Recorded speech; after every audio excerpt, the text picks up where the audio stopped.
નમસ્કાર. આજના આ વિશ્લેષણમાં આપ સૌનું સ્વાગત છે. જુઓ, સામાન્ય રીતે ખેતરમાં કે બગીચામાં કોઈ અણગમતો છોડ દેખાય એટલે સીધો તેને મૂળમાંથી ઉખાડીને ફેંકી દેવાનો જ વિચાર આવે, બરાબર ને? પણ જરા વિચારો, જો આ બિનજરૂરી લાગતા છોડવાઓમાં ખરેખર કેટલીક અદ્ભુત અને ઉપયોગી શક્તિઓ છુપાયેલી હોય તો? આજે આપણે બરાબર એ જ સમજવાના છીએ કે જેને આપણે ખાલી નકામો કચરો કે નિંદામણ માનીએ છીએ તે વાસ્તવમાં કેટલા મોટા અને છુપાયેલા ફાયદાઓ આપી શકે છે. એકદમ ગેમ ચેન્જર વાત છે આ.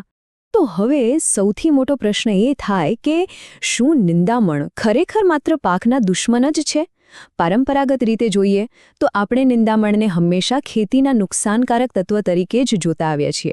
આપણને એમ જ હોય કે ભાઈ આ તો મુખ્ય પાકના પોષક તત્વો છીનવી લેશે. પણ શું વાર્તા માત્ર આટલી જ છે? હકીકતમાં કુદરતની આખી વ્યવસ્થામાં દરેક વસ્તુનું એક ચોક્કસ સ્થાન હોય છે. આજે આપણે આ વર્ષો જૂની માન્યતાને જરા પડકારીશું અને જોઈશું કે આ કહેવાતા દુશ્મન કેવી રીતે એક પાક્કા મિત્રની ભૂમિકા પણ ભજવી શકે છે. અહીં એક બહુ જ રસપ્રદ તફાવત સમજવા જેવો છે. એક તરફ છે ખેડૂતનો ઈરાદો. સીધી વાત છે, કોઈ પણ ખેડૂત ક્યારેય કાંઈ નિંદામણનો ઉછેર તો કરતો નથી. એનું હેતુ તો બસ પોતાનો મુખ્ય પાક લેવાનો જ હોય છે. પણ બીજી તરફ છે કુદરતની પોતાની પ્રક્રિયા. નિંદામણ એ ખરેખર તો વણનોતર્યા મહેમાન છે. કોઈ એને ઈરાદાપૂર્વક વાવતું નથી, છતાં તે આપોઆપ ઉગી નીકળે છે. પણ મજાની વાત એ છે કે જ્યારે તે ઉગે છે ને ત્યારે તેના અનેક અણધાર્યા ઉપયોગો સામે આવે છે. વિભાગ 1. મનુષ્યો અને પ્રાણીઓ માટે પોષણ. હા, આ એક બહુ મોટો પેરેડાઇમ શિફ્ટ છે. જેને આપણે માત્ર એક નક્કામો છોડ માનતા હતા તે વાસ્તવમાં સજીવો માટે મફત પોષણનો એક બહુ જ મોટો સ્ત્રોત છે. સૌથી પહેલો અને સીધો ફાયદો જો કોઈ હોય તો એ છે પશુઓ માટેનો ચારો. ખરા અર્થમાં આ ખેતર માટે એકદમ મફત ભોજન છે. ખેતી અને પશુપાલન તો એકબીજા સાથે જોડાયેલા છે અને ઢોર-ઢાખરને ખવડાવવા માટે આ જ નિંદામણ એક આશીર્વાદરૂપ સાબિત થાય છે. સૌથી સારી વાત તો એ છે કે આ બધું સરળતાથી ઉપલબ્ધ છે અને એના માટે કોઈ જ વધારાનો ખર્ચ નથી કરવો પડતો. ખરેખર સદીઓથી આ જ એનો સૌથી વ્યવહારિક ઉપયોગ રહ્યો છે. પણ થોભો, વાત માત્ર પશુઓ પૂરતી સીમિત નથી. આપણા માટે પણ આ એટલું જ ઉપયોગી છે. શું ક્યારે એવું વિચાર્યું હતું કે ખેતરનું નિંદામણ સીધું આપણા રસોડામાં પહોંચી શકે? દાખલા તરીકે લૂણી અને તાંદળજો આ એવા છોડ છે જેનો ઉપયોગ સ્વાદિષ્ટ અને પૌષ્ટિક શાકભાજી તરીકે થાય છે. અને એટલું જ નહીં, દારૂડી, દૂધેલી, ગોખરું અને ભાંગરો આ બધા છોડ તો પરંપરાગત ઔષધિઓનો ખજાનો છે. આમાં અદ્ભુત રોગનિવારક ગુણધર્મો ભરેલા છે. એવું કહી શકાય કે પ્રકૃતિએ આપણી આસપાસ જ આખું એક મેડિકલ સ્ટોર ખોલીને રાખ્યું છે. આગળ વધીએ વિભાગ 2 તરફ, જમીન સ્વાસ્થ્યના કુદરતી રક્ષકો. અત્યાર સુધી તો આપણે માત્ર ખોરાક અને દવાની વાત કરી, પણ પર્યાવરણ, ખાસ કરીને ખરાબ હવામાનમાં આ છોડવાઓ જમીનનું રક્ષણ કરવા માટે એક મજબૂત ઢાલ બની જાય છે. કલ્પના કરો, ભારે વરસાદ પડી રહ્યો છે. આવા સમયે આ છોડ માટીને જકડી રાખવાનું એકદમ જબરદસ્ત કામ કરે છે. ભારે વરસાદવાળા વિસ્તારોમાં માટીનું ધોવાણ એ બહુ મોટી સમસ્યા છે. વરસાદનું પાણી ખેતરની સૌથી ફળદ્રુપ એવી ઉપરની માટીને પોતાની સાથે તાણી જાય છે. પણ આ નિંદામણ જમીન પર પથરાઈને એક નેટવર્ક બનાવી દે છે. તે માટીને મજબૂતાઈથી પકડી રાખે છે અને પેલા કિંમતી પોષક તત્વોને ધોવાતા બચાવી લે છે. આખી પ્રક્રિયા ખરેખર કેટલી વૈજ્ઞાનિક છે એ જુઓ. સૌથી પહેલાં નિંદામણના મૂળ જમીનમાં બહુ જ ઊંડા ઉતરે છે.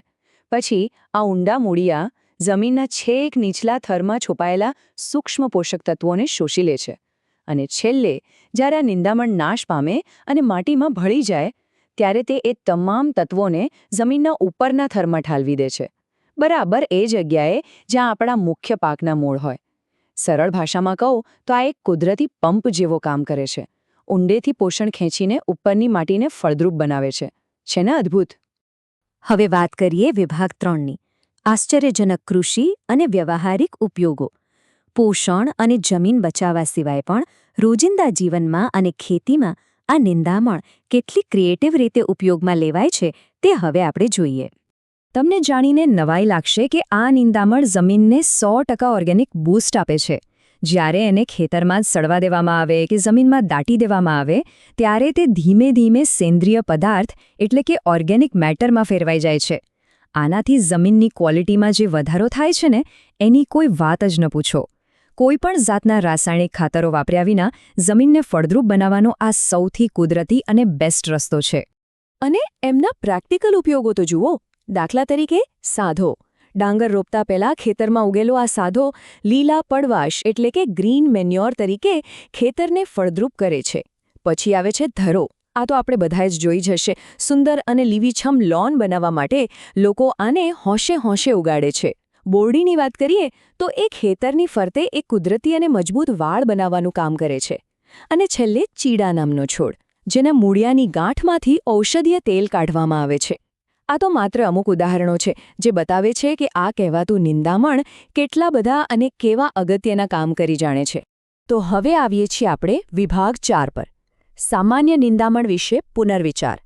અત્યાર સુધીની આપણી આ ચર્ચા પરથી એટલું તો સ્પષ્ટ છે કે માત્ર એક દુશ્મનમાંથી એક અત્યંત મહત્વપૂર્ણ ઇકોલોજીકલ ખેલાડી સુધીની આખી વાત ખરેખર આપણને વિચારવા મજબૂર કરી દે તેવી છે.